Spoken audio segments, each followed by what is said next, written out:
Bonjour à tous et bienvenue dans ce premier hors-série de tout de suite.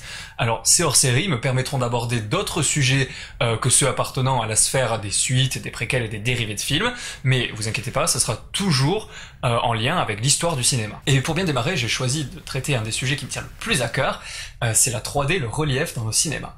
Alors au fil de cette série de vidéos, on va voir l'histoire de cette technologie et déterminer si cette technologie a vraiment un intérêt ou pas.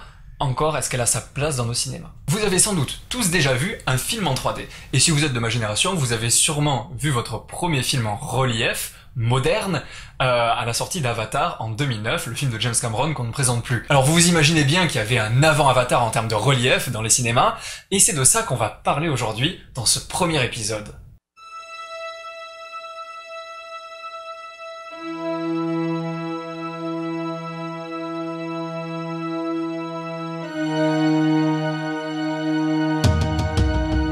Nous sommes en 1838 et Sir Charles Weston invente le stéréoscope. En gros, il y a deux miroirs qui renvoient le regard vers les deux images qui composent une représentation en relief. Et c'est ce procédé qui va permettre à la photographie d'entrer dans le monde de la 3D. Parce que ouais, l'année d'après, il y a la photo qui a été inventée et les photographes de l'époque avaient de suite l'envie d'insuffler de la vie et donc une nouvelle dimension, une profondeur à leurs images, à leurs clichés.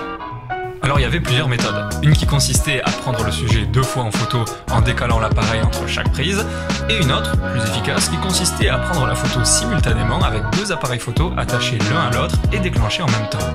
Alors il faut savoir que c'est cette technique, mais en plus avancée, qui est encore utilisée de nos jours. Et pof, d'un coup, le cinéma est inventé. Et le problème, c'est que cinéma et 3D à l'époque, c'était pas fait pour être ensemble, parce que le stéréographe, c'est un plaisir qui ne se partage pas.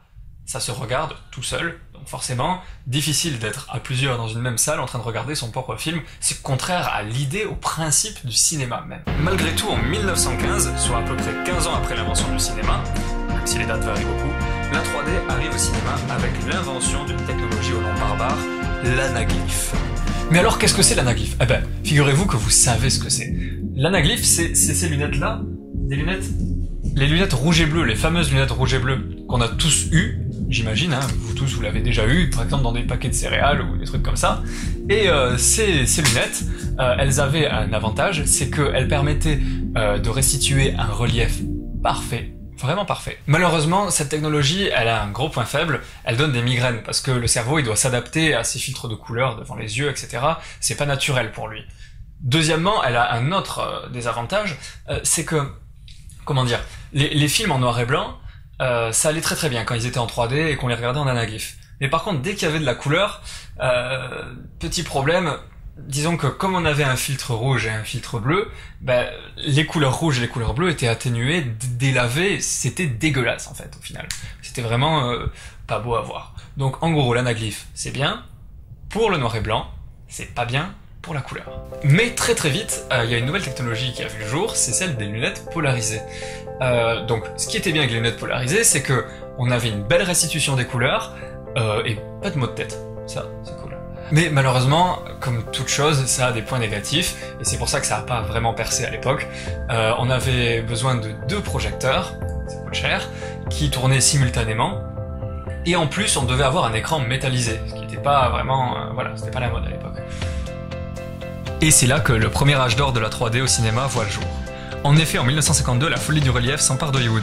La télé arrive dans les foyers et la peur que celle-ci remplace le cinéma pousse les studios à innover pour ramener le public en salle. Et la 3D pour l'instant, bah, ça existe qu'au cinéma. Alors il y a une vague de films en relief qui vont déferler sur les cinémas. Parmi ceux-là, par exemple, on avait L'étrange créature du lac noir, d'ailleurs que je me suis pris parce qu'ils l'ont remasterisé pour les 100 ans d'Universal.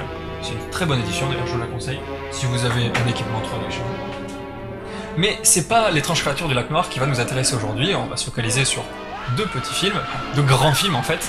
Et le premier, c'est nul autre que le film qui a été annoncé comme la toute première superproduction hollywoodienne tournée et diffusée en 3D. Alors ce film, c'est L'homme au masque de cire. Et en plus d'avoir une excellente 3D, L'homme au masque de cire est un très bon thriller fantastique, et il rentre immédiatement au panthéon des films cultes du genre. Alors, remarque amusante, le réalisateur de ce film, il était borgne, donc comme il faut deux yeux pour voir la 3D, bah lui, il pouvait pas du tout savoir si ses plans étaient réussis. Et il s'est bien débrouillé. Alors le deuxième film qui a retenu mon attention, il est réalisé par nul autre que le maître du suspense, Alfred Hitchcock. Ce film, c'est Le crime était presque parfait. C'est l'adaptation d'une pièce de théâtre. Et Hitchcock, il voulait, bien sûr, faire les choses à sa manière et injecter du relief dans ce huis clos en essayant d'utiliser la 3D à des fins narratives. Ainsi, Le crime était presque parfait, qui a lui aussi été réédité en 3D, et ça aussi, ça vaut le coup.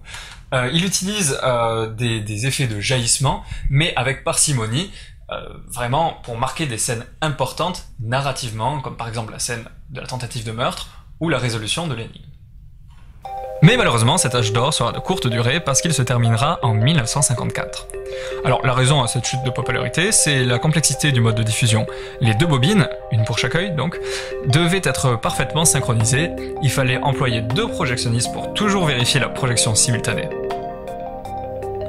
Et si une des bobines était défectueuse, même après réparation, il était impossible de retrouver la synchronisation à l'image près, et donc l'effet de marcher près. Et plus ça allait, plus la qualité de projection diminuait, occasionnant de plus en plus de migraines chez les spectateurs. Et c'est pour toutes ces raisons que le public va délaisser le cinéma 3D, les lunettes commencent à prendre la poussière. Mais cette accalmie sera elle aussi de courte durée avec l'arrivée d'un nouvel âge d'or, mais ça, on le verra dans le prochain hors-série. Alors merci à tous d'avoir regardé ce premier hors-série, j'espère qu'il vous a plu. Je sais qu'il y a beaucoup de choses à améliorer, mais bon, voilà, n'hésitez pas à mettre vos avis dans les commentaires. Alors bien sûr, si l'épisode vous a plu, partagez-le, abonnez-vous et mettez un petit pouce vert, et quant à moi, je vous dis à la semaine prochaine.